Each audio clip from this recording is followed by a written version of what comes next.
Ladies and gentlemen, welcome to the Templeton Prize ceremony. Please welcome the 2017 Templeton Prize Laureate, Dr. Alvin Plantinga.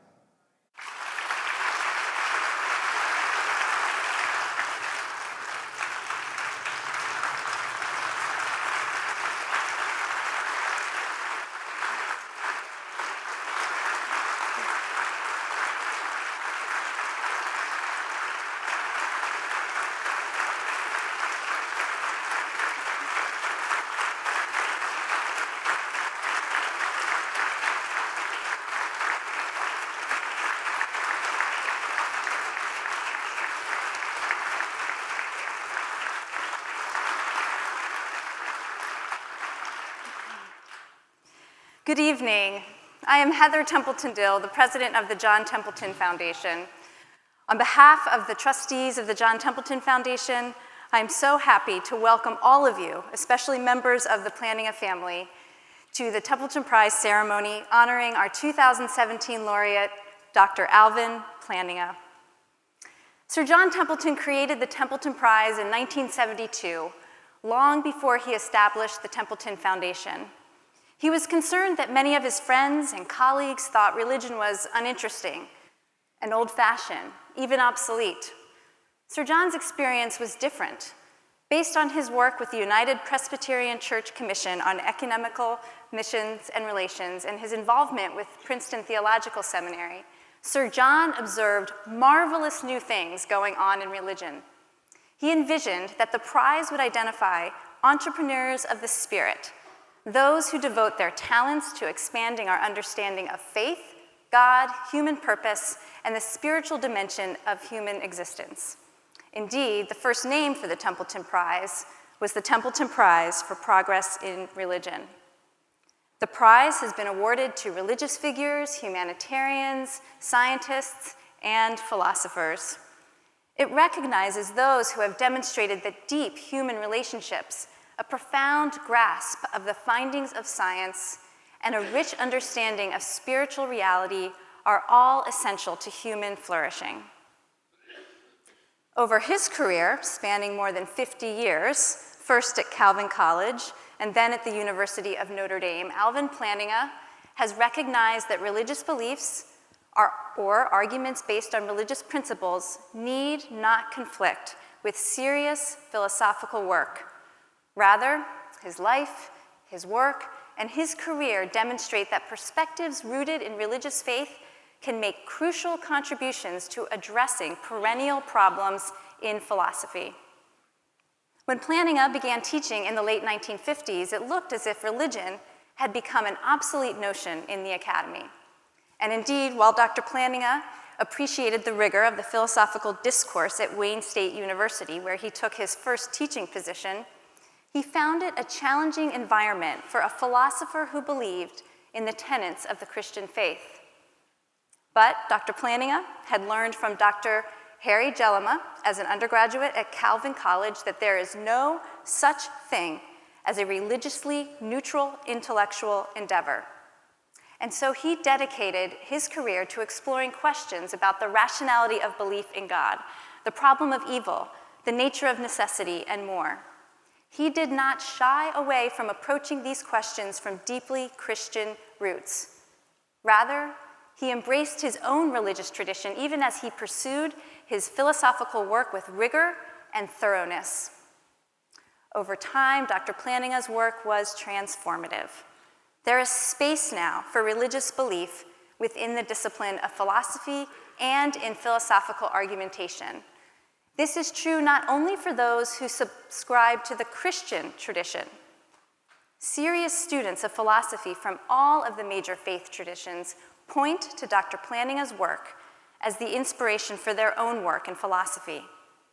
Indeed, university philosophy departments around the world now include hundreds of professors who bring their religious commitments to bear on their work, including Buddhist, Jewish, and Muslim philosophers. This, my friends, is progress in religion. This evening, I'm especially pleased to introduce three scholars on whom the influence of Alvin Plantinga has been profound. We will hear from each of them in the course of the program, And in lieu of elaborate introductions when they come forward to speak, I'd like to tell you a bit about each one of them now. I know you will welcome them warmly and be encouraged by their insights on Alvin Plantinga's legacy and the state of the philosophy of religion as seen by members of different religious traditions. Sheikh Hamza Yusuf is the president of Zaytuna College in Berkeley, California, America's first accredited Muslim liberal arts college. A philosopher, theologian, public intellectual, and widely sought-after speaker, he is, according to The New Yorker, perhaps the most influential Islamic scholar in the Western world. A convert to Islam at the young age of 17, Dr. Yusuf is on the list of the 500 most influential Muslims. He advises Islamic study centers and heads of states across the globe, and his influence on a generation of Islamic scholars has been transformative. Dr. Yoram Hazony is co-founder of the Shalem Center and president of the Herzl Institute, a research institute in Jerusalem that fosters Jewish thought and culture. He has written a number of books in the area of philosophy, theology, political theory, and intellectual history, including his widely read and discussed Cambridge University Press monograph, The Philosophy of Hebrew Scripture. He has appeared in the popular media here in the United States, and he is a member of the Israel Council for Higher Education's Commission that reviews the general studies and liberal arts programs in Israel's universities and colleges. And Dr. Meghan Sullivan, one of the most notable Catholic philosophers of her generation, is a professor of philosophy at the University of Notre Dame who was recently promoted to full professor. Among many other duties at Notre Dame, she teaches the popular undergraduate course, God and the Good Life.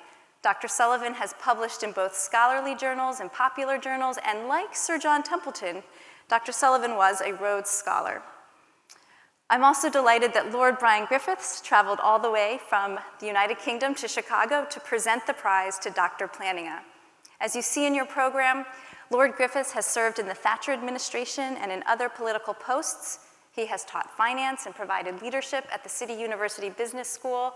He currently serves in various positions at Goldman Sachs and is a member of the House of Lords. Since 2002, Lord Griffiths has joined my father or me on stage to present the Templeton Prize. He is here this evening to do just that, and to also share some perspective on the man who established the Templeton Prize so many years ago. Tonight, we will be treated to performances from the Calvin College Alumni Choir and from Dr. Leon Plantinga, Professor Emeritus of Music at Yale University and Alvin Plantinga's brother. I want to extend special gratitude to Daniel Kozanovich and all of the staff here at the Field Museum who have been so gracious and helpful in making this celebration such a special event. Again, thank you all for joining us this evening to celebrate Dr. Plantinga. You will be inspired.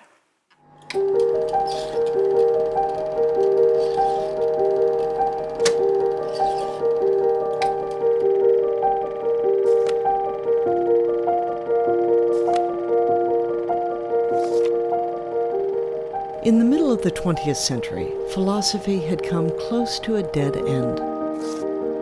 Philosophers had largely given up on the big questions, the meaning of existence, the purpose of human life, good and evil.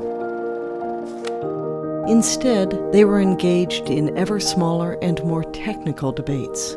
Philosophy in the 40s and 50s was still in the grips of this view called logical positivism. And basically, they were trying to make philosophy a lot smaller. Basically trying to make philosophy a branch of the sciences. And if you couldn't verify a claim the same way you'd verify a scientific hypothesis, then they wanted to say it was meaningless. It was an extremely secular ethos or atmosphere.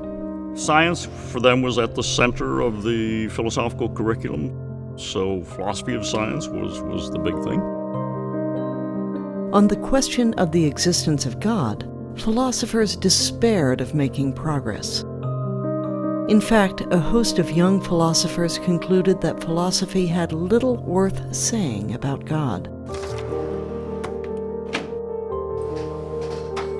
When I was in graduate school, you would hear these stories about what was happening in the 1950s in this small college in Michigan called Calvin College.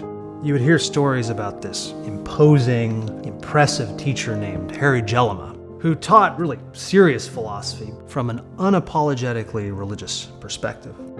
Jellema wanted us to look behind the details to the vision at work, the understanding of God, humanity, the good, the bad, the right, the wrong. Students flocked to him, and one of these students was a young transfer from Harvard named Alvin Plantinga. In his class was also Nick Wolterstorff, and both of them learned from Jellema how to be philosophers and how to also be people that had religious commitments at the same time. As a consequence, both of them went on to further work in philosophy. Nick went to Harvard, Al went to Michigan, and then on to Yale.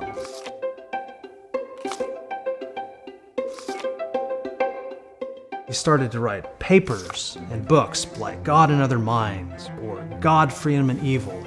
These books tackled perennial objections to speaking philosophically about God. He was very much a grower, so these concepts that the positivists thought were ridiculous, God, possibility, necessity, essence.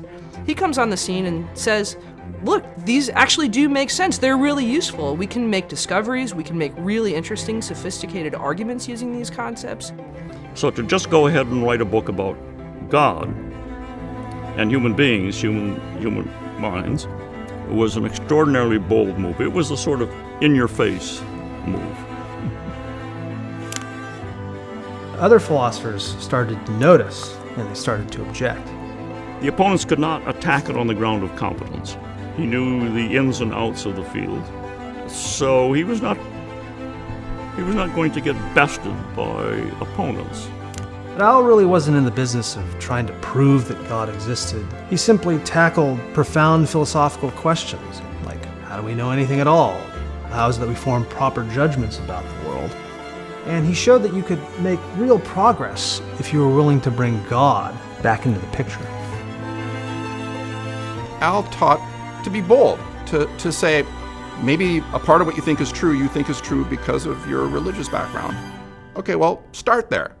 People who are atheist, naturalistic philosophers, how do they do their work? They take for granted their assumptions. They don't try to convert Christians to their atheistic views before they go on to defend them. They just take them for granted. And they go from there and try to work out their worldview. That's what Christians should do, Plantinga is saying. The momentum continues to this day. Philosophy is often seen, I think, as a competitive endeavor where one person wins by knocking holes in another person's arguments or by criticizing. And one of the gifts that Plantinga and others have given to the field of philosophy is to see it as a mutual project. We're trying to not win, but to understand better. And this has shaped at least 2 generations of philosophers. The Society of Christian Philosophers is now the largest single group within the American Philosophical Association. There's a whole generation of younger philosophers who bring faith to bear on their work, and their influence is not just in the Western or Christian world. Plantinga has a very brilliant role in philosophy of religion. In many ways, I think he's boldly gone when no one gone before him. And I don't think there could have been the philosophy of religion that we see today without Alvin Plantinga. But I think that his greater legacy is possibly still yet to come. Al is reluctant to take credit for all of this, but for those who know him and his work, his significance has been remarkable. Even though religious belief is still a minority in the field, philosophers of religion now don't have anything to be ashamed of and can address those sorts of religious concerns and issues with a renewed sense of mission and vigor. You get to have a voice in this debate, and philosophy doesn't have to be dictated by one religious outlook. It's kind of a license to wonder about the questions that really engage them and their tradition.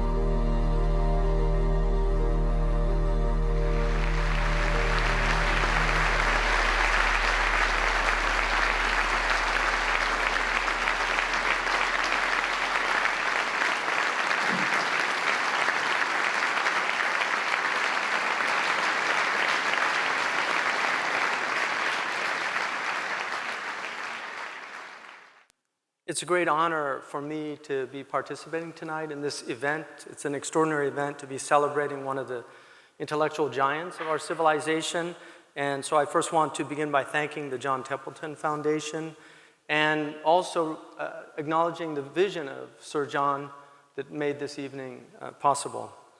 Given the suspicion, even disdain among a lot of intellectual and educated people about theology, I sometimes hesitate when people ask me, what do you teach, to say theology, because it's a little bit like saying I practice alchemy or I study unicorns.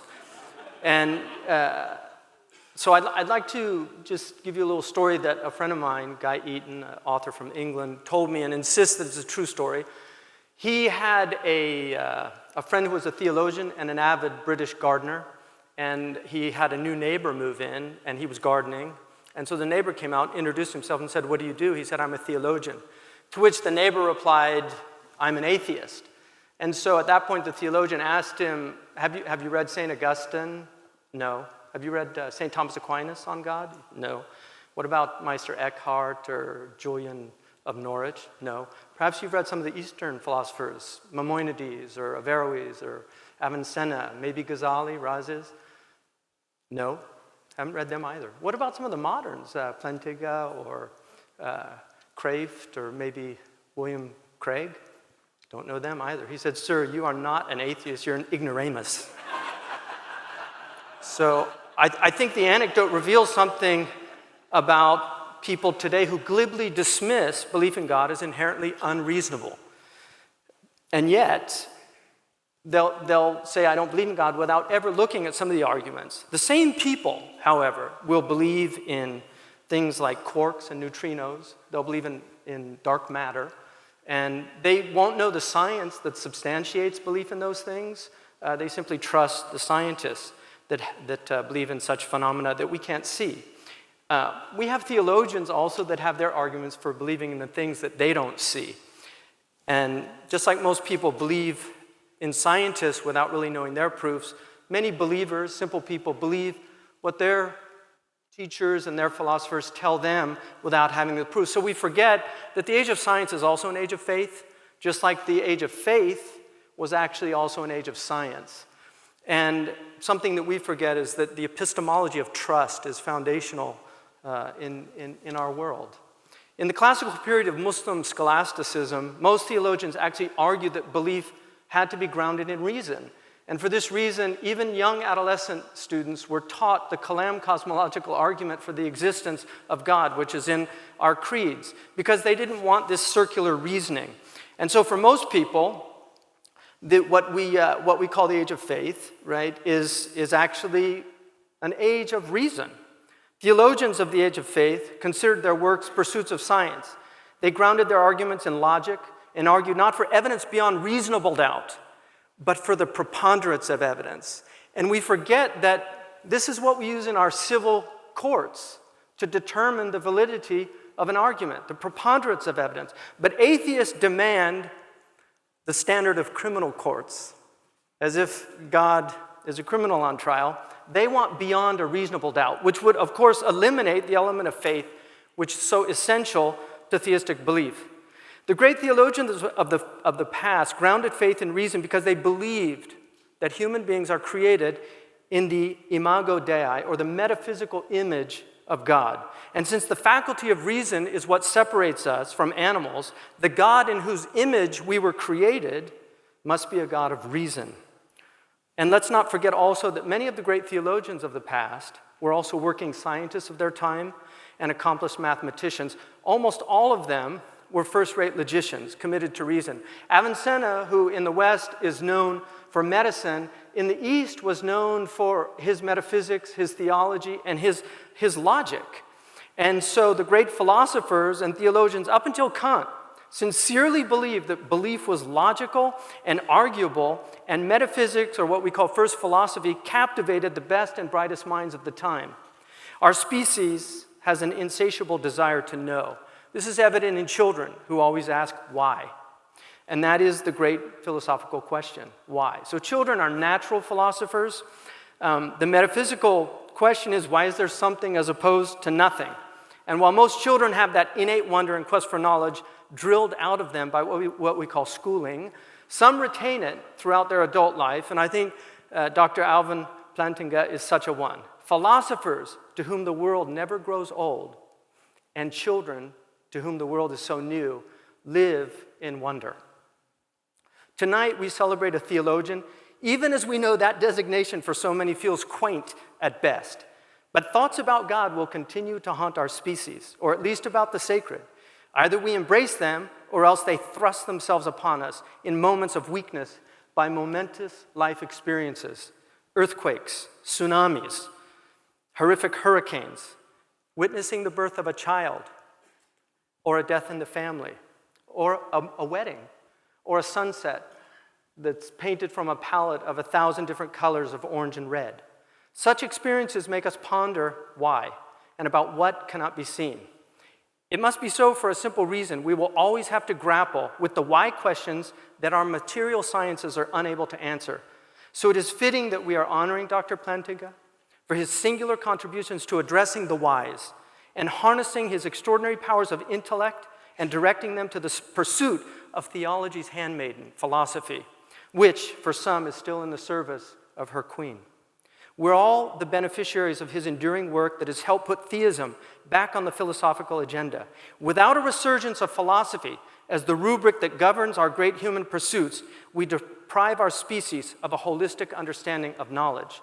In the past, philosophy meant love of wisdom, philosophia.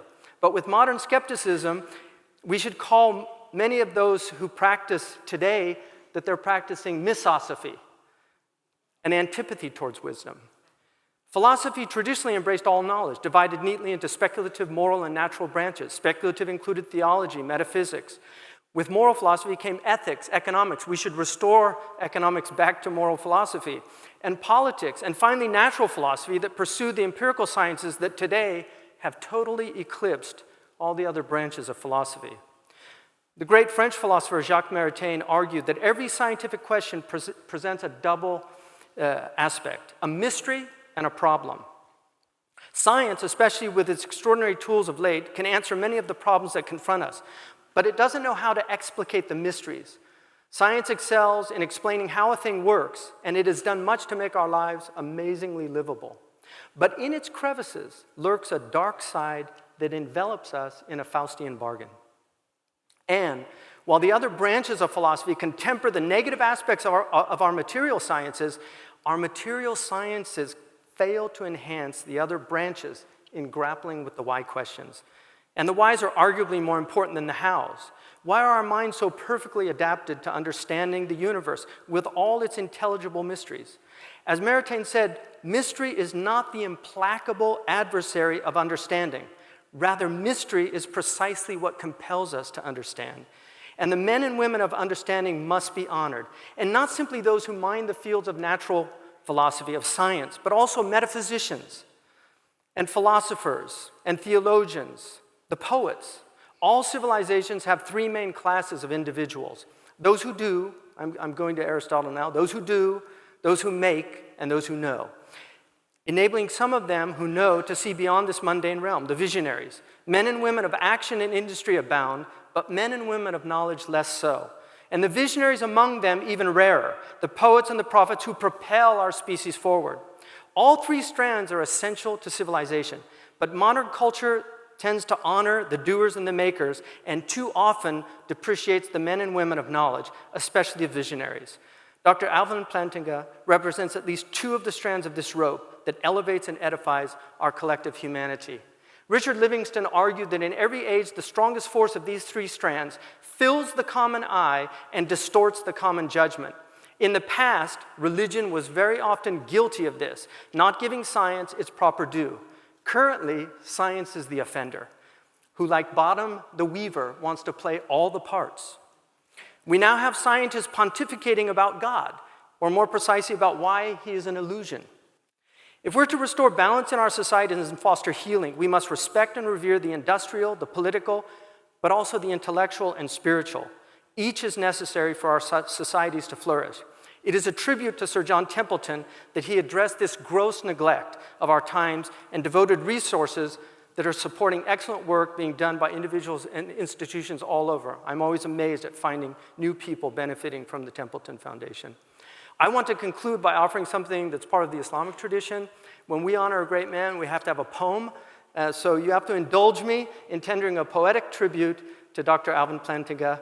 And I apologize to Dr. Plantinga for using Alvin, but Dr. Plantinga was very difficult to get into iambic tetrameter. So here goes. We face so much in this world, in this our world, it's hard to take it in. In reality, the truth be told, we only face our sin. A battle rages in our souls, and each must play his part. Some will use the head to fight, while others use their heart. The belligerence in every soul will end when we find peace, but fight we must with heart and head for this plague to ever cease. The heart, the head, so must we choose. Might there be another way? In Alvin's books, it's clear to see that both are on display. On every page, he rules the day and does so with such ease, but a stumbling block for lesser minds is that daunting Plantinganese. May God bless this heart-filled, heady man. May his pen overcome their sword. May his truth live on in the books he wrote in defense of a guiltless Lord. And for those who deem his thought unsound or that his beliefs are odd, they'll have to wait till Judgment Day to have it explained by God.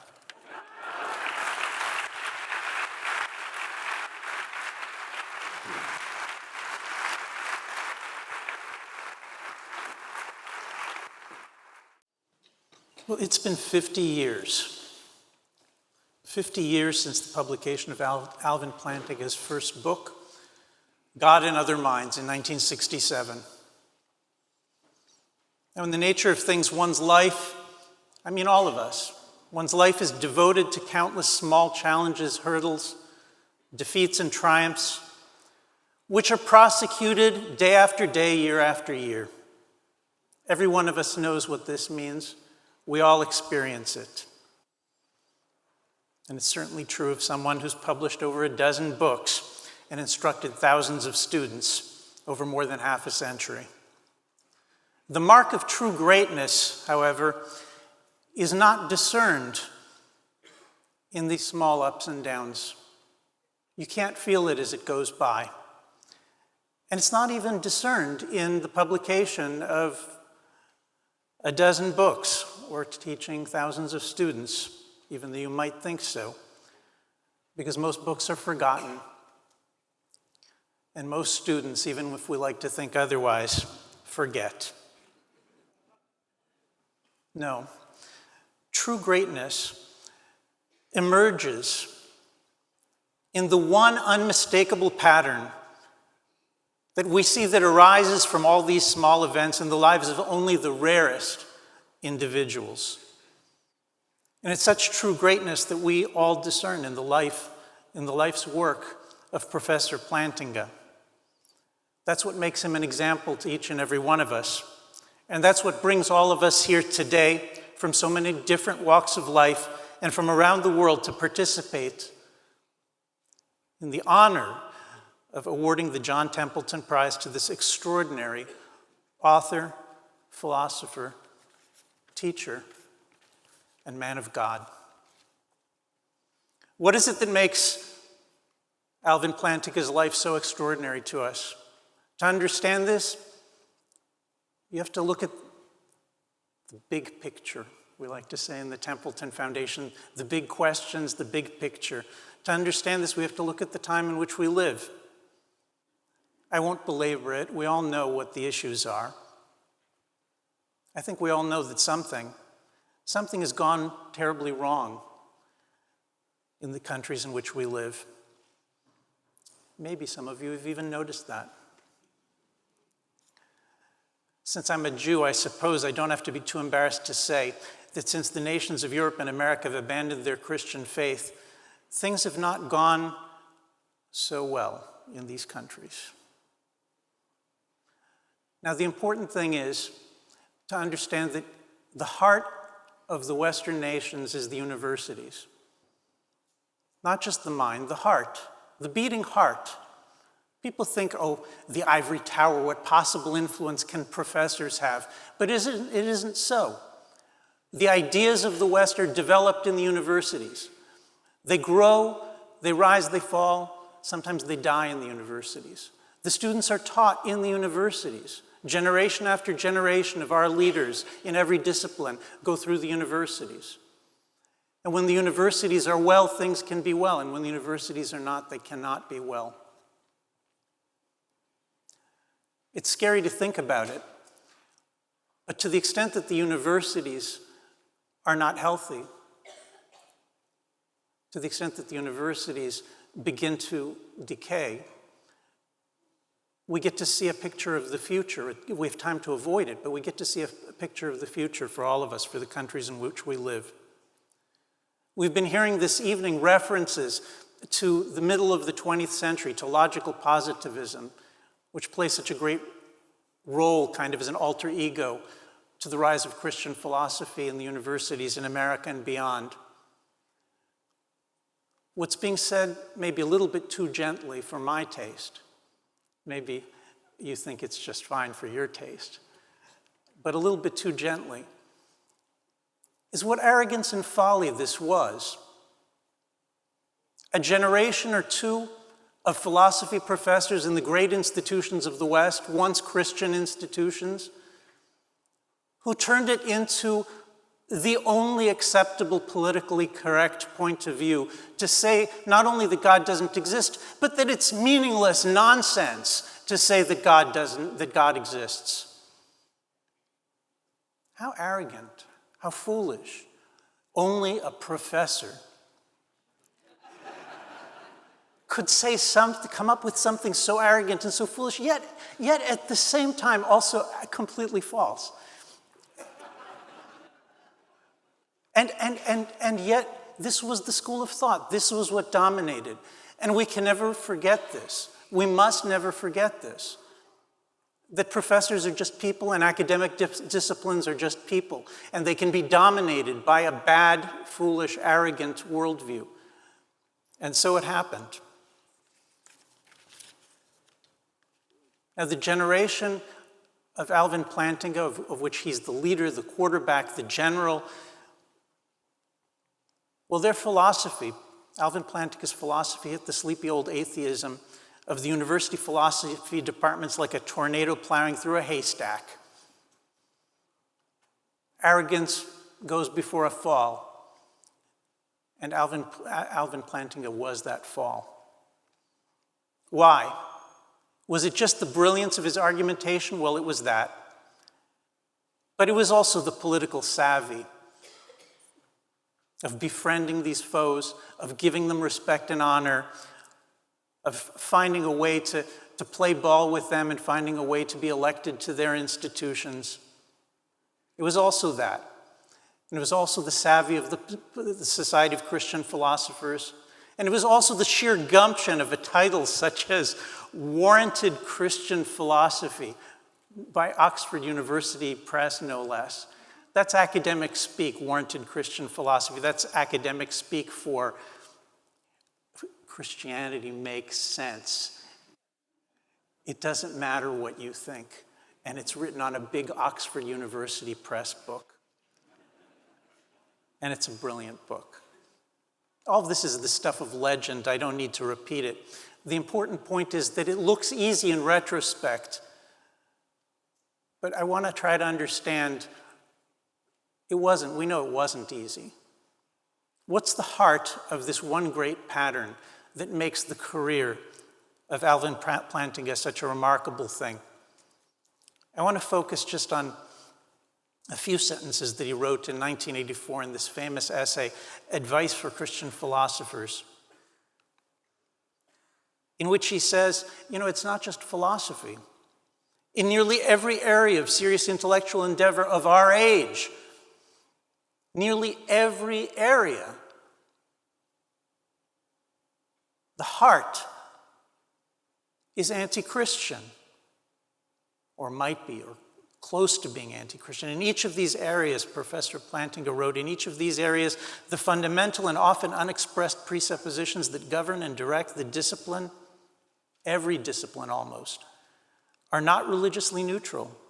They're often antithetic to a Christian perspective. In these areas, then, as in philosophy, and here's the kicker, it is up to Christians who practice the relevant discipline to develop the right Christian alternatives.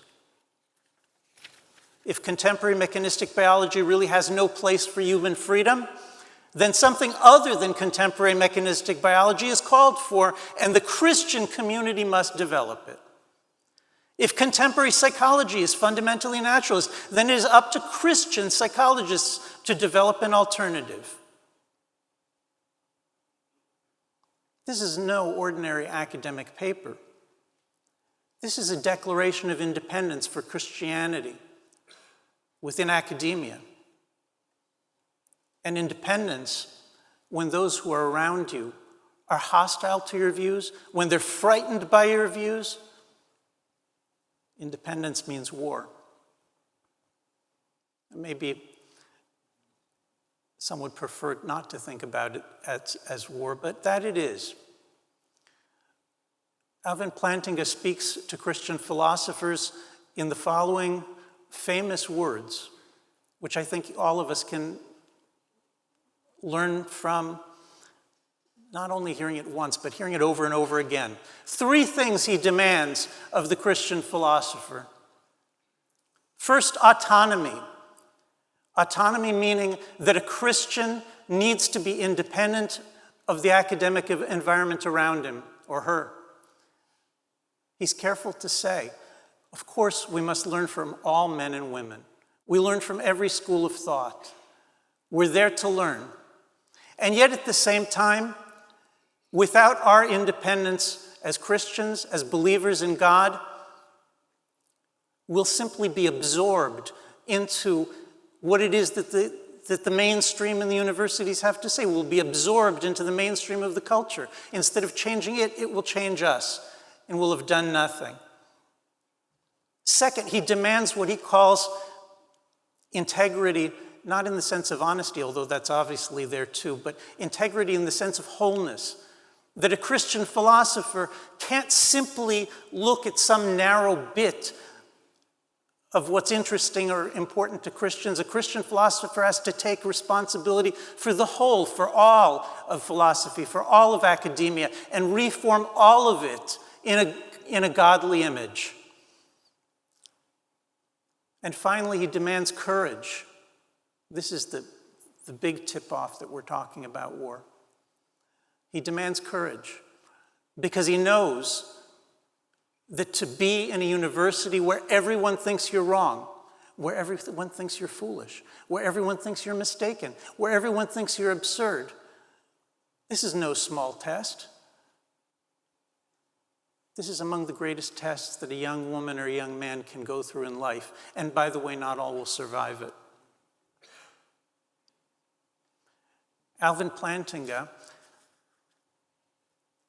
is a great captain in the armies of God. And when I think of him, I think of this verse from Joel, from Yoel, the prophet. Hashem natan kolo lifnei chelo. The Lord gave his voice out front, in front of his camp. Ki rav meod machano. And therefore his camp is very great. Ki atzom oseh dvaro. For he is mighty that carries out God's word. God's voice goes out before the camp, and he is mighty who carries out God's word. This is what makes Alvin Plantinga's life a unity. I believe this is what makes him an example to all of us. And his example echoes throughout the world. I and all of us need to be grateful to this great man.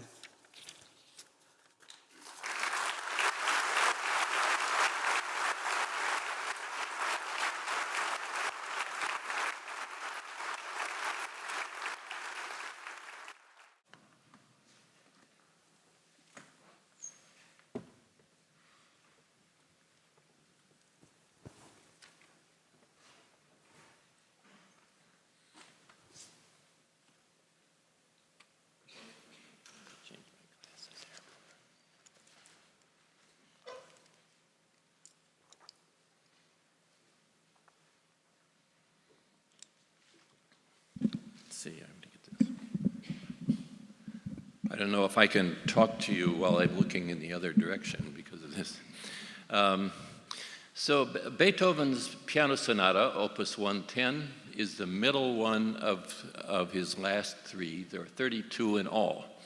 And these pieces were composed in the years 1820 and 1821, rather near the end of his career. And this was a time when he was very much concerned with this really great big piece he was working on, the Missa Solemnis, for soloists and chorus and orchestra. I'll just play the first movement of this piece for you today. And this movement, it strikes me, has about a certain air of improvisation, as if Beethoven was responding in a way to passing thoughts, as opposed to carrying out a preconceived and detailed plan. The tone of this movement seems to me to be generally amiable and sort of meditative in a way, but Beethoven, being who he was, at certain points grows insistent and rhetorical. So that's about all I'll say about this, but let me introduce my page turner, who is my favorite daughter, indeed my only daughter, Amy. And I would like to dedicate this performance, especially if it goes reasonably well, to, to my brother Alvin.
Philosophy can be pretty dry. Plantinga is not that way. He's funny, he's got great turns of phrase. He's got a mastery of what he writes that frees him up to move back and forth between serious philosophy and lightheartedness. Probably the most important philosopher of religion in the last 50, 60, 70, 100 years. He cares about his mission, he cares about where he came from. He wants to work in a community of people that are like-minded and thinks of that as really important. I'll help show a whole generation of philosophers that they could be excellent philosophers in metaphysics or epistemology or logic or philosophy of science, and also be able to show how those sorts of issues that they dealt with in that area had implications for philosophy of religion. It was really exciting for me because it began to help me connect the parts of my life. Like, it was kind of a intellectual therapy to bring together these diverse commitments that I had that were otherwise relatively compartmentalized. That was a turning point for me intellectually, realizing that you can take tools that you're learning in totally secular graduate school, and you can port them over to these really interesting questions in philosophy of religion. I was an undergraduate, a sort of aggressively atheistic professor took an interest in me. But the writings that he sort of set up for mockery were the ones that could have sort of caught my interest. Eventually led me to some work by Plantinga, and the thing in particular that really got my attention was this paper of his, Reason and Belief in God, an early to mid-'80s paper. I was blown away by it. I thought, here's a guy who's a genius by anybody's standards. I felt like a kind of oppression had been lifted, a kind of anxiety I had about the compatibility of religious belief and philosophy. Came to Notre Dame. Alvin Plantinga was the person leading the Pew Summer Seminar, or whatever it was called at the time, and was just incredibly impressed by his uncompromising dedication to the sorts of things that he thought were important. Plantinga was just utterly kind of clear and focused and refreshingly honest. After that, it just became clear that this is what I wanted to do. In Advice to Christian Philosophers, Plantinga hammers home one point. He says, you don't have to be embarrassed about your faith when you start doing philosophy. You can appeal to resources from your tradition to ask questions and to make arguments. But more importantly, if you find that the questions that are dominating professional philosophy now are not the most urgent questions for somebody who's a Christian, you can have the freedom to ask your questions too. Philosophy of religion as a discipline is broadening in its focuses. What is it to be a person? What do we owe other people? When does life begin and end? The nature of disability and how that affects communities, how we understand the nature of Scripture. The morality of the Bible. These questions that philosophers confront have to be reconfronted in every generation. I think a lot of it depends on a kind of being seized by these questions. And if you've got that, then I think that's probably quite a ways on towards how to be a philosopher.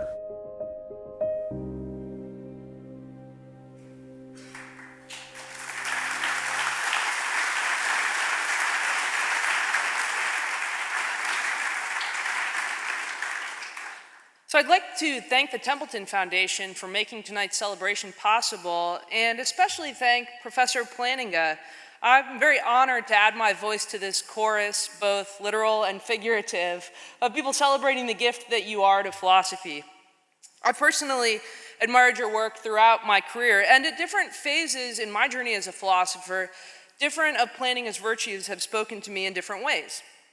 So as an undergraduate philosophy major at the University of Virginia, what I most admired was the rigor of your arguments. So metaphysicians in the first part of the 20th century had tied themselves up in intellectual knots trying to make sense of possibility and necessity. With the de re, de dicto distinction and armed with the apparatus of possible worlds theory, Professor Plantinga cut through these contradictions. He was held up as an example for undergraduate philosophers of how philosophy can make progress, how we can go from a state of being confused about a question to becoming clear about it and being able to ask it in new ways. When I was in graduate school, I was struggling to find my own writing voice. and I came to deeply admire the style, authenticity, and humor with which you executed your arguments.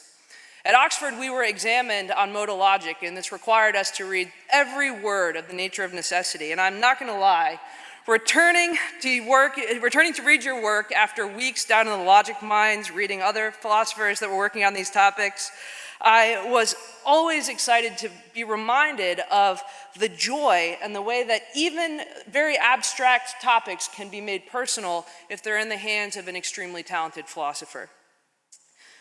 As a newly minted PhD, I was deeply worried about the ways in which my Catholic faith might be a liability in an extremely tight and secular academic job market. I was advised by some teachers and other students to try to hide my faith or downplay it as much as possible so that I might have greater opportunities. What I most admired at that point in my life was your courage. In many academic circles throughout your career, belief in God was treated more as a historical feature of philosophy, not as what William James might call a live question for many philosophers. But from the beginning, you've let your faith be visible in your philosophical research, and that took tremendous courage over the decades. Your example helped many other men and women of faith see that they had futures in this field. And I see many of these philosophers in the audience here tonight. So over the years, your example has made me and many others more careful, more eloquent, and more intellectually honest. At this phase in my journey as a philosopher, another one of your virtues speaks even more loudly than these three. What I most admire now is the virtue of wonder that thoroughly penetrates your work. This summer, in preparation for this event, I went down a little bit of a rabbit hole rereading your work, especially the material on Reformed epistemology. And I came to think about how central this virtue of wonder is to excellent philosophy. Indeed, it is a particularly fitting virtue, I think, for a Christian philosopher. A favorite Old Testament passage of mine is Psalm 8. In Psalm 8, King David pauses from listing some of his favorite features of God to marvel at how surprising it is that we can even think such thoughts. He says, "When I consider your heavens, the work of your fingers, the moon and the stars which you have set in place, what is mankind that you are mindful of them? Human beings that you care for them." David, in one of his rare and reflective moments, acknowledges his smallness while also giving thanks that he nevertheless has this extraordinary ability to think about God. Professor Plantinga, your work in epistemology and metaphysics and religion emboldened many philosophers to wonder about God again. And this attitude of wonder itself has three interesting philosophical features. First, it suggests an optimism on the part of the wonderer. There might be answers out there that we might be able to grasp, even with our admittedly limited abilities. Second, it suggests a high value on those answers, whatever they might be. And most of all, wonder entails a surprise and love of the question itself, of its ability to even be pondered by us, and of the excitement of entertaining those possible answers. How amazing to think, like David, that we might have minds capable of entertaining such truths, that we might have minds that are formed in God's image. In your work, Professor Plantinga, you give us a life-giving example of how our minds can rigorously and fruitfully seek such knowledge. This prize is also an occasion, I think, for us to think more seriously about how we might carry over Professor Plantinga's work and inspiration, especially in the current landscape of professional philosophy. And here I have two thoughts. First, I think it's quite natural for scholars to feel a twinge of embarrassment when they become interested in questions like whether God exists, whether our decisions are genuinely free, why evil occurs, or whether any of the complex moral, historical, metaphysical, or theological claims of a particular faith tradition might be true. There's a pressure to back away from such questions, to need to justify even raising them in the academy in the first place. Perhaps this is because these questions are difficult to make progress on, or perhaps it's because we worry that thinking deeply about such issues might destabilize us, might threaten the core assumptions that we need to navigate our daily lives. Plantinga argues throughout his corpus of work that wonderers about God do not need to face any special epistemic burden to justify themselves or their interest. These questions are meaningful. They can be reasoned through in better or worse ways, responsibly or irresponsibly. We have occasion for great optimism. In the process of this reasoning, we might just find ourselves inadvertently developing a better modal logic, developing a new theory of what constitutes evidence. Our wandering minds can be unified, and we should resist pressures to quarantine or dismiss questions of faith. Faith and reason are not two opposed monoliths, as they're sometimes set up in the field. Faith feeds our reason with questions to entertain, and reason gives us the most satisfying way to entertain them. So the first Plantingan lesson I think that we must carry forth is to not let ourselves be fooled into accepting some superficial dichotomy between faith and reason, at the risk of starving both. Here's the second thought. In his widely circulated and often mentioned tonight, 1984 Advice to Christian Philosophers essay, Professor Plantinga urged the philosophical community to be more openly courageous in representing their deepest commitments in their choice of research topics. In the year 2017, we still need courage, though I think the landscape is far more open to this kind of work, largely because of Professor Plantinga's efforts. I would argue that alongside the virtues of wonder and courage, another virtue is now even more important for Christians who would try to enter this field, and that's the virtue of love. Love of the truth, love of the questions themselves, but most importantly, a love for our fellow questioners. One thing that is remarkable about Plantinga is the vast number of graduate students that he trained, the undergraduates that he inspired to enter philosophy, and the colleagues who felt empowered by his example. It is easy and too common, I think, to measure the success of an academic by the number of articles that he's published or the frequency with which he's cited. But how much better to measure the impact by the number of other minds that he has brought into the common search. In Plantinga's writing and teaching, so many others have found a blueprint for asking their own questions about possibility, about freedom, about God and faith, and about the capacity for our minds to know. His influence cuts across faiths, it cuts across generations in philosophy. It is truly a form of love, Christian love, to show other people that they have this capacity and to invite them into the debate. We can all, I think, do much more in our own writing and teaching to enliven these questions for others. And we should especially seek out those who are struggling now to find a foothold in philosophy. Academic philosophy grew much larger and more intellectually diverse by Professor Plantinga's example, but our field could still be more expansive and more ambitious. Most importantly, we were designed to wonder not alone, but together. So tonight we celebrate the love, courage, and wonder that bring out the very best in philosophy. And we celebrate the philosopher who reminds us of our highest callings. Congratulations, Professor Plantinga.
Ms. Heather Templeton-Dill, Dr. Professor Alvin Plantinga, three wonderful young theologians, philosophers who've spoken to us, distinguished guests, ladies and gentlemen. It's my great pleasure and honor to be invited to speak to you on this occasion, to say something of the legacy of Sir John Templeton, and to thank the John Templeton Foundation for making this event possible. I'd like to start by saying a few words about the man whose vision has brought us together this evening, namely Sir John Templeton. I had the good fortune as a fairly young man to know Sir John well and had many conversations with him on subjects ranging from the global economy, the enterprise economy, business, investment strategy, to subjects such as history, education, even theology. He was a man who combined an extraordinary breadth of vision, intellectual curiosity, and limitless courage to go against the crowd. Not only that, but he had a generosity of spirit, a personal modesty, and the qualities of a true gentleman. He was born in 1912 in the small town of Winchester, Tennessee. He attended Yale University, worked his way through college during the Great Depression, partly through his winnings at playing poker, graduated in 1934 near the top of his class, was a Rhodes Scholar at Balliol College, Oxford, where our prize winner this evening is currently a fellow, and graduated from there with a degree in law in 1936. He then started a career on Wall Street and entered the mutual funds industry in 1954, where he created some of the world's largest and most successful international investment funds. His flagship, Templeton Growth Fund, averaged an annual return of 14% between 1954 and 2004. If you'd have put in about $1,500 in 54, it would have been worth nearly $1 million in 2004. It's a remarkable strategy, and I'm sure he felt at times he needed enormous courage to earn that return. He employed a strategy of buy low, sell high, and he took it to a new dimension, picking countries, industries, and companies which were hitting rock bottom, something he called points of maximum pessimism. By the time of his death, he was one of the wealthiest men in the world, so we shouldn't chuckle too much. However, his interests were never confined simply to the financial world. He devoted the second half of his long life to promoting the discovery of what he called new spiritual information. And in this, he was an unfailing optimist, a believer in progress, and a relentless questioner. This spirit was never limited to matters usually considered religious. For him, the quest included all of the deeper realities of human nature. Who am I? Why am I here? Is there more to life than material existence? How can we better understand the mysteries of the physical world? These were subjects best investigated, he believed, not just through philosophy and religion, but by using the tools of modern science. He was convinced that our knowledge of the universe was still very limited, and his great hope was to encourage all of humanity to be more open-minded about the possible nature of ultimate reality and the importance of the divine. Although Sir John was a lifelong member of the Presbyterian Church, he espoused what he called a humble approach to theology, and was especially inspired by the sermons and writing of Norman Vincent Peale, and through the influence of his mother, by the Unity School of Christianity. He believed there is much more to be known about the divine than simply through revelation. And he predicted that science may be a goldmine for revitalizing religion in the 21st century. All of nature, he once said, reveals something of the Creator. Because of this, you may well have concluded that Sir John's own theological views conform to no orthodoxy, and I think in that you would be right to do so.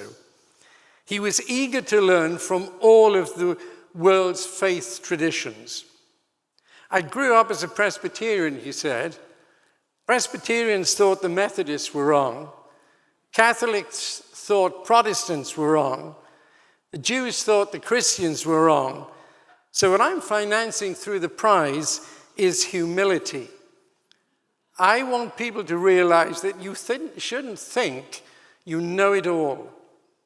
These words made a huge impact on me, not least because the attitude of people I grew up with was so convinced of their own rectitude that there was nothing outside which could possibly be something new as an insight. Although a very wealthy man, he was extraordinarily humble. In 1972, he established the Templeton Prize as one of the world's largest annual awards given to an individual. The prize honors a living person who has made an exceptional contribution to affirming life's spiritual dimension, whether through personal insight, scientific discovery, or practical endeavor. Its monetary value has always exceeded the Nobel Prize, which was Sir John's way of underscoring his view that advances in spiritual understanding are no less important than in other areas of human endeavor, such as covered by the Nobel Prizes.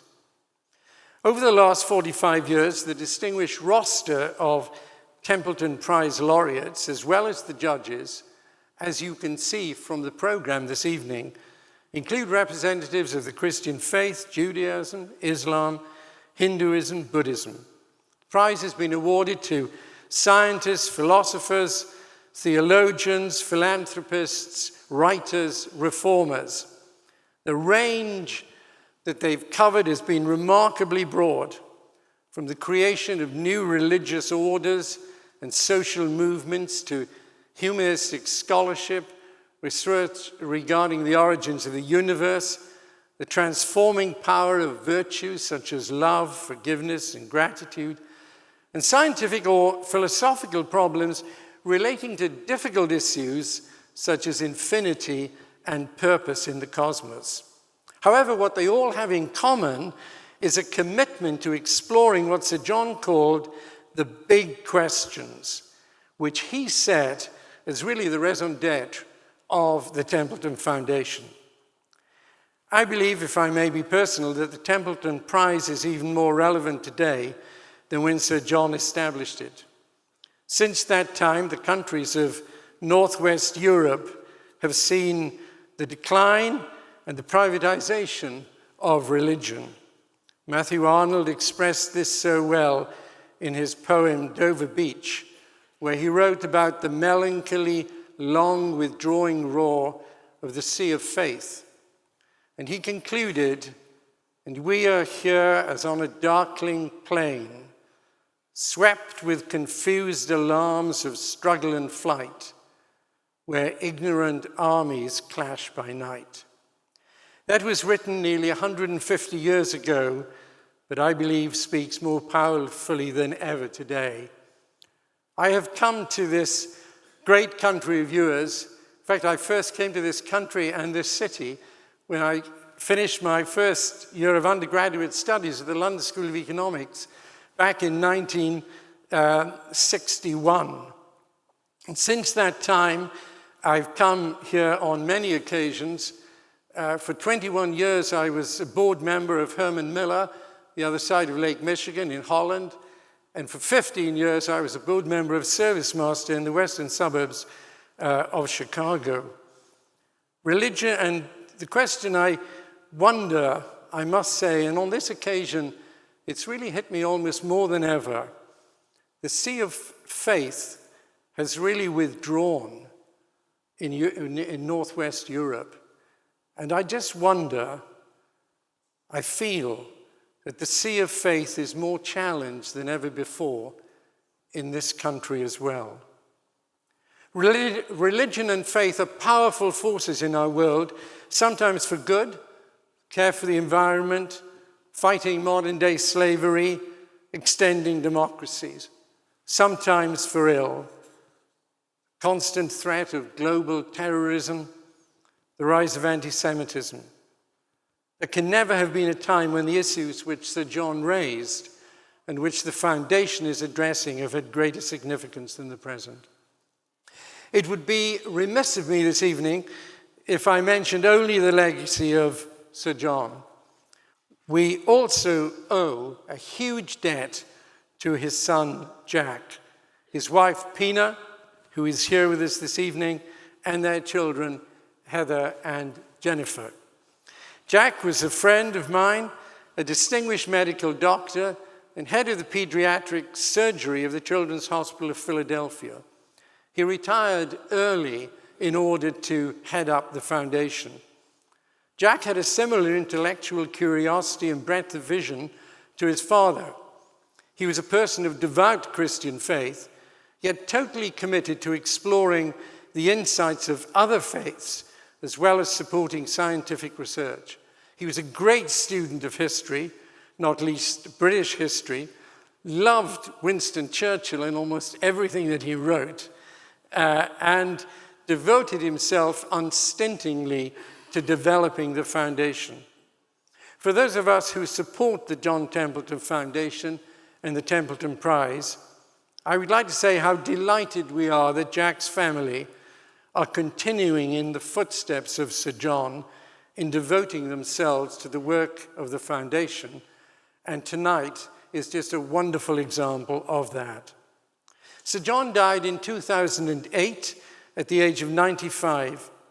Tributes from around the world recognize the breadth of his career and vision and the extraordinarily generous legacy he left us.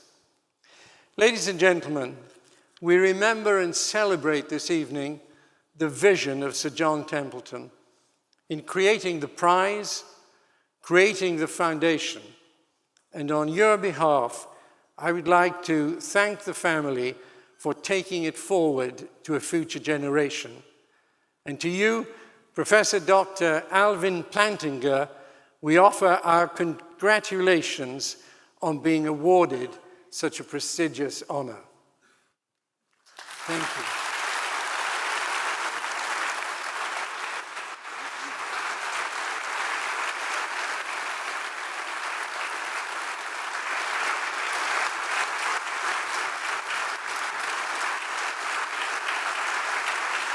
We're going to take you over to stand in front of the stand here. All right.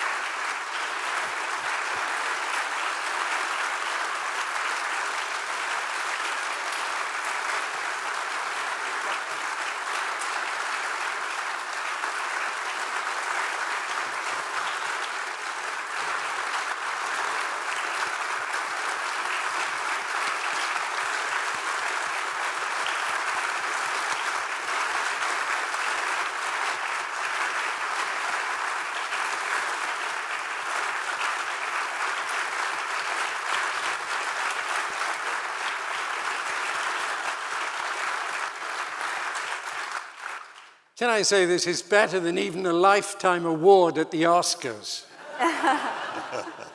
Alvin, you know, a scroll accompanies the prize, and the scroll is here. It's extremely well done. On the extreme right hand, it starts with the Teton, I think, mountains. The Grand Teton. The Grand Teton Mountains, which you've climbed and which you love.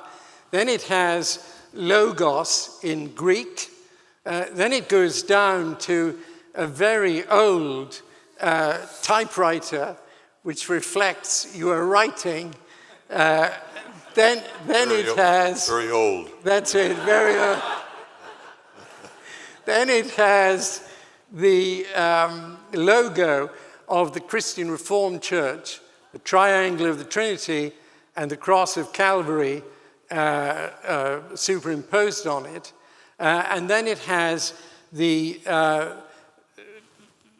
mark of the Templeton Prize, which will appear on the medallion which Heather will present to you. On this side, the left-hand side, it has, first of all, the coat of arms of Sir John Templeton. Then it has the logo of the University of Notre Dame. And then at the bottom, it has the seal, the original seal of Calvin College, which is a hand, and in the hand there is a heart. So this is a wonderful piece of work, and I think it encompasses, in a way, at least part of your life. Okay. Well, thank you very much. Yeah.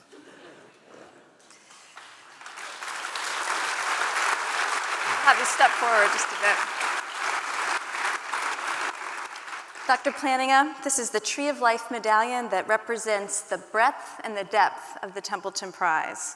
I'm going to put this on you, but don't go anywhere because I have something else for you too. So there's the medal. Okay. Put that around your microphone. Then over here.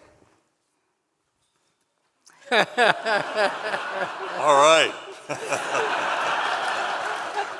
On behalf of the John Templeton Foundation, I present you with this award in recognition of your impact on the discipline of philosophy and on a generation of scholars. Congratulations. Thank you so much.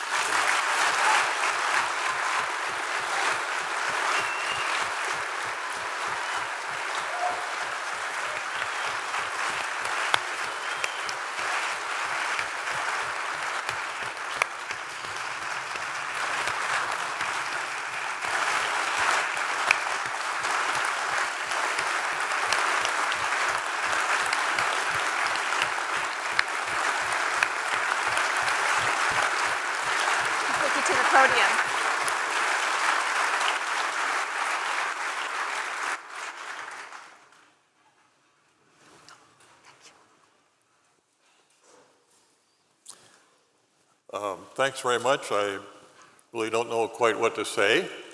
I'd like to thank the previous speakers, and I'm sure the Lord will forgive them for their exaggerations when they talk about me. I'd like to thank my brother Leon for his really terrific piano playing. When he and I were growing up, we both started taking piano lessons when I was about 7 and Leon was about 5. And he got so much better than me so quickly that I quit in disgust, which is one of the worst decisions of my life.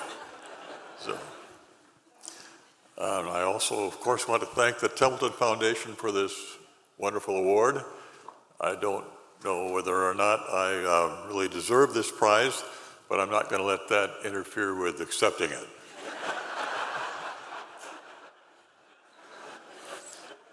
The Templeton Prize is given for spiritual progress or progress in religion. I don't know if I've made much progress, actually. I started out as a member of the Christian Reformed Church, as a boy, as a child, and I'm still a member of the Christian Reformed Church. But maybe that's not the kind of progress that they had in mind. What I have done is this. I've argued that belief in God, and more specifically Christian belief, but also belief in God more generally, as in Judaism and Islam, is not irrational. Now, maybe to most of you that doesn't look like much of a big deal, and maybe it isn't. But very many philosophers have argued that belief in God is irrational, and if it's irrational, we ought not to accept it.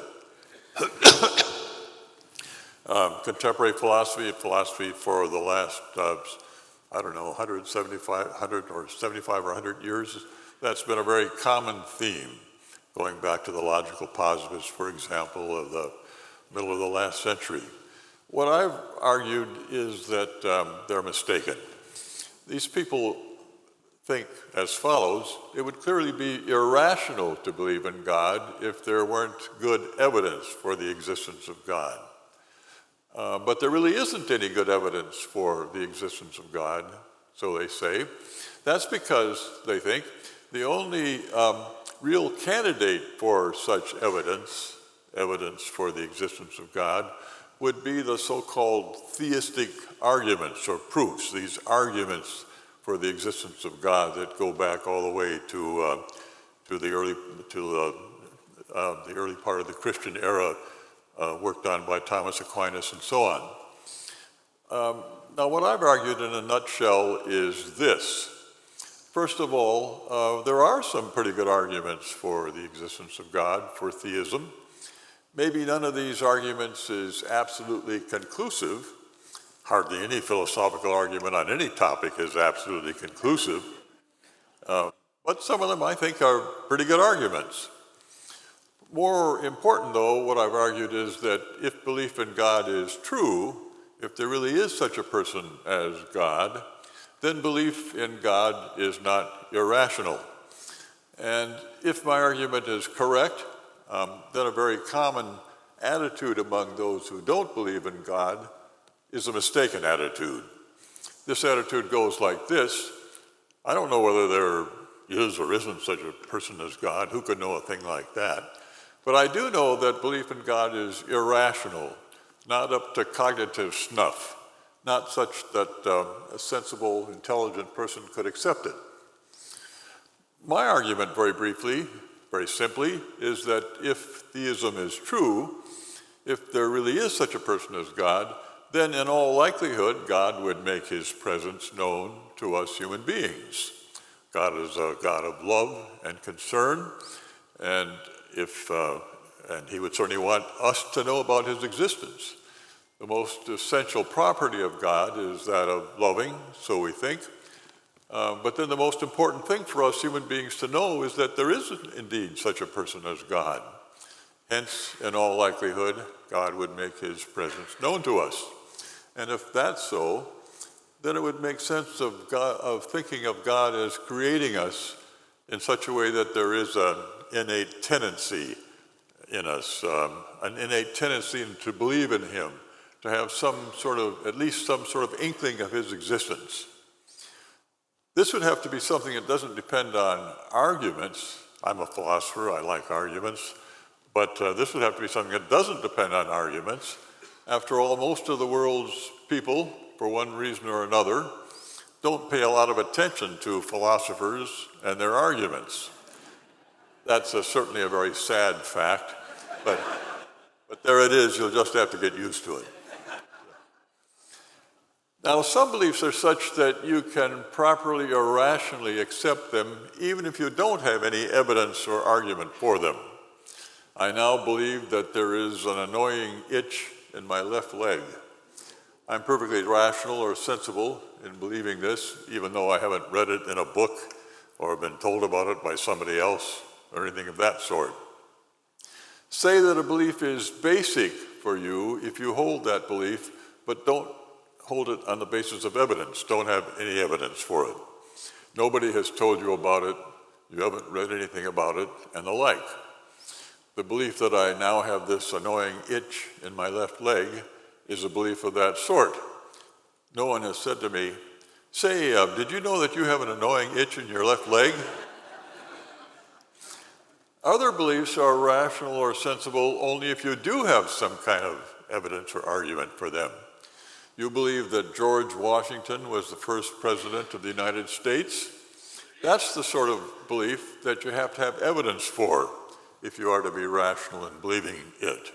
You have to have been told about it in school or read about it in a history book or heard about it from your parents.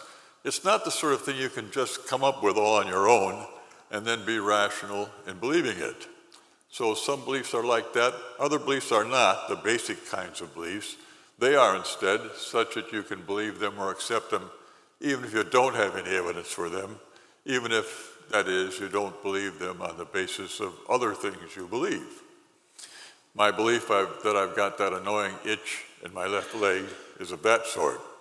Obviously, I can perfectly sensibly believe that even if nobody's told me about it, and even if I don't have any evidence for it. I don't believe it on the basis of other things I believe. Another belief of that same sort, the kind that you don't believe or have to believe on the basis of other beliefs, is the belief that I exist. I mean, That's not a belief that you have to believe that way, but it's one I do.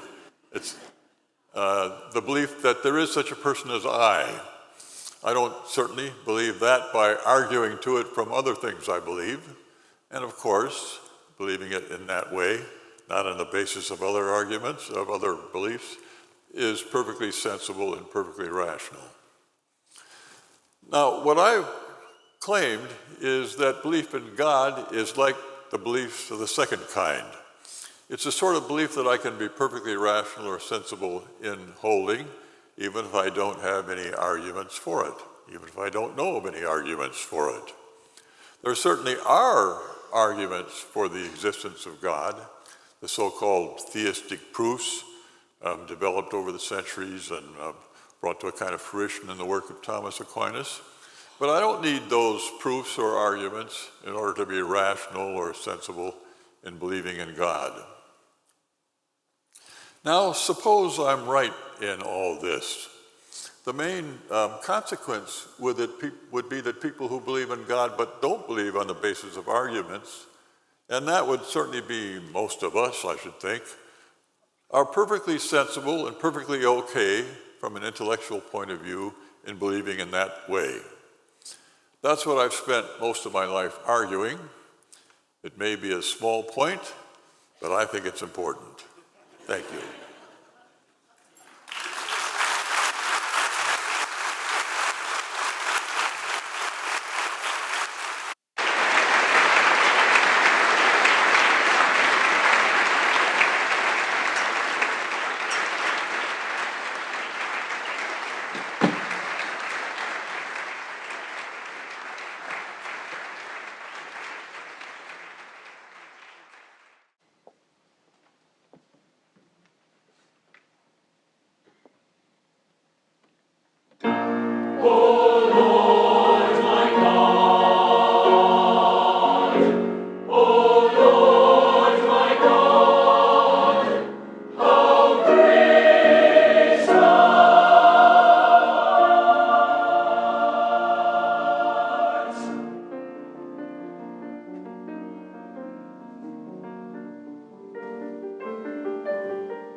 Sweet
Well, I have the privilege of trying to follow that wonderful presentation, and I want to thank you for all of the songs, but especially that last song. Thank you, Dr. Plantinga, for selecting that piece. That was a song that was near and dear to Dad's heart. I remember him singing it, leaving church, and you all do a much better job, so that wasn't one of his gifts, although he had many.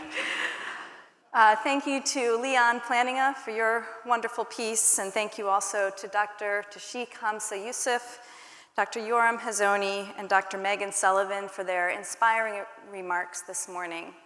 And I also want to extend a word of gratitude to the team at the John Templeton Foundation. Don Lair with the Nolan Lair Group in New York City, Joanna Almond, Lynn Coletta, Susan Carney, and a special thanks, especially this year, to Michael Murray and Andy Crouch, as well as to Alex Arnold and Jim Potofsky. I have the privilege of standing up here and representing the John Templeton Foundation, but these individuals do the really hard work. So if you know them, thank them and commend them. Before I close, I am pleased to share the results of a project we initiated to bring greater visibility to the work of Dr. Plantinga among current university students. The foundation recently launched a funding competition which will provide $3,000 awards to philosophy departments at 22 institutions around the United States. The funds will support student-focused, faculty-led reading groups on Dr. Plantinga's work. These awards, announced for the first time here this evening, are being made to the institutions listed on the screen. We are proud to support this educational initiative featuring the work of our 2017 laureate. In closing, I hope you now have a sense of the exemplary type of person that the Templeton Prize recognizes. In our view, there are no other prizes like the Templeton Prize, a prize that honors those who contribute to progress in religion. The Templeton Prize exists to promote the deep and enduring value of religion, religious perspectives, and religious belief. We seek to identify spiritual giants across faith traditions, whether they're humanitarians, like the 2015 Templeton Prize winner Jean Vanier, religious leaders, like the 2016 Templeton Prize laureate Rabbi Lord Jonathan Sacks, or scholars who impact the world through research, like Dr. Plantinga. Sir John hoped that winning the Templeton Prize would allow each laureate to become more well-known, not so much for their own benefit, but for the benefit of people who might be inspired by them. Tonight, I hope you walk away with a deeper appreciation for Dr. Plantinga's work and for the way in which religion can and should inform our way of thinking about ourselves, our world, and our responses to some of life's most perplexing questions. I also want to remind you that anybody in the world can nominate somebody for the Templeton Prize. Therefore, I invite all of you to nominate spiritual exemplars or entrepreneurs of the spirit who are conducting research, influencing the way we think about the divine, or using their scholarship or communication abilities to expand our understanding of faith, God, human purpose, and the spiritual dimension of existence. You can learn more about how to nominate someone for the prize in your booklet or at www.templetonprize.org. Now, please join us for a reception in Stanley Field Hall. It's one level up on the main level. We have guides stationed all along the route who will direct you to the stairway and to the elevators and to the reception. While you are there, please take a look at the Templeton Prize exhibit, which is located directly across the hall and from where you will enter. And especially to those who will be watching online tonight, if you are in London, please visit the crypt of the Church of St. Martin's in the Fields to view the Templeton Prize exhibit, which will be on display until October 1st. Thank you again, and good evening.